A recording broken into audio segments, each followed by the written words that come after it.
यहाँ पे कहना चाहता हूँ कि जिस तरीके से ये जो तोशा खाने का रिकॉर्ड नहीं दिया जा रहा अभी तक, उसकी जो है वो मैं बड़ी मजम्मत करता हूँ। और ये हाई कोर्ट के फैसले के बाद डिवीजन बेंच ने जब तोशा खाने के ऊपर कोई स्टे ऑर्डर नहीं किया तो उसके बाद ज़रूरी था कि तोशा खाना का रिकॉर्ड अब तक सामने लाया जाता, लेकिन हम देख रहे हैं कि उसका रिकॉर्ड सामने नहीं लाया जा रहा। और उसकी वजह अभी जो मरियम नवाज़ का एक लीक्ड इंटरव्यू जो है वो आया है, उसमें आपने देखा कि कैसे शरीफ फैमिली ने और जरदारी फैमिली ने जो गाड़ियां जो तकरीबन 8-8, 10-10 करोड़ रुपए की इन्होंने जो गाड़ियां थी वो मुफ्त ले ली उस वक्त के 8-8, 10-10 करोड़। अब तो वो बुलेट प्रूफ गाड़ियां जो इन्होंने ली हैं उनकी कीमत 25-30 करोड़ रुपए से भी शायद ज़्यादा हो गई हो, क्योंकि वो बुलेट प्रूफ है और फैक्ट्री बुलेट प्रूफ है। और इसके साथ जो ख्वाजा आसिफ ने वहाँ से गाड़ियाँ ली हैं, जो इनके बाकी वुज़रा ने वहाँ से रिकॉर्ड लिया है, वो कोई रिकॉर्ड इस वक्त तक अवाम के सामने पेश नहीं किया जा रहा।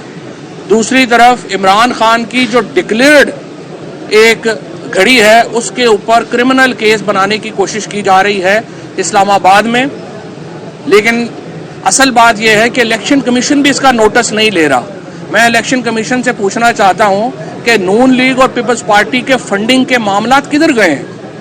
जो पीपल्स पार्टी ने अपनी फंडिंग में लिखा है कि हमारे पास कोई डॉक्यूमेंट ही नहीं है, क्या सिर्फ तरीके इंसाफ की फंडिंग का ऊपर आपका मसला है? पीपल्स पार्टी की फंडिंग के ऊपर आप क्यों नहीं चल रहे?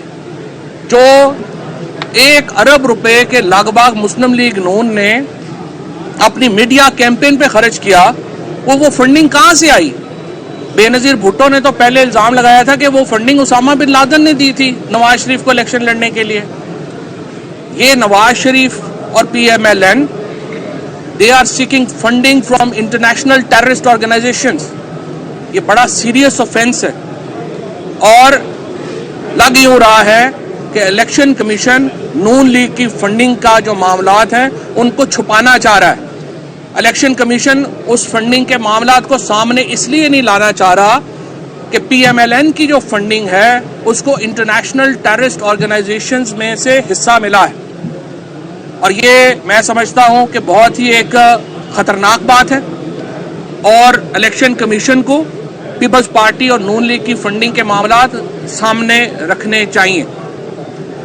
दूसरा अहम मसला जिसके ऊपर मैं बात करना चाहता हूं वो कराची में जब 95% सेंसस या मरदमशुमारी मुकम्मल हो गई है, तो अब हम देख रहे हैं कि हैदराबाद और कराची की आबादी में इस मरदमशुमारी जो MKM के मुतालबे पर हो रही है उसके बाद सिर्फ 29 लाख का फ़र्क रह गया है। यानी हैदराबाद की आबादी और कराची की आबादी में सिर्फ 29 लाख का फ़र्क रह गया है।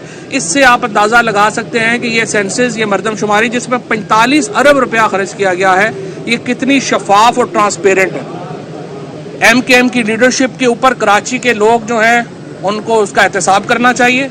जिस तरह ये 5-6 वजीरों ने अपने आप को बेचा है पीपल्स पार्टी के आगे और कराची के अवाम के हकूक़ को पामाल किया है, इस मरदमशुमारी में कराची की आबादी 20 लाख कम हो गई है पिछली 2017 की मरदमशुमारी से। सिर्फ 5 साल में 2 मिलियन लोग कराची में कम हो गए हैं।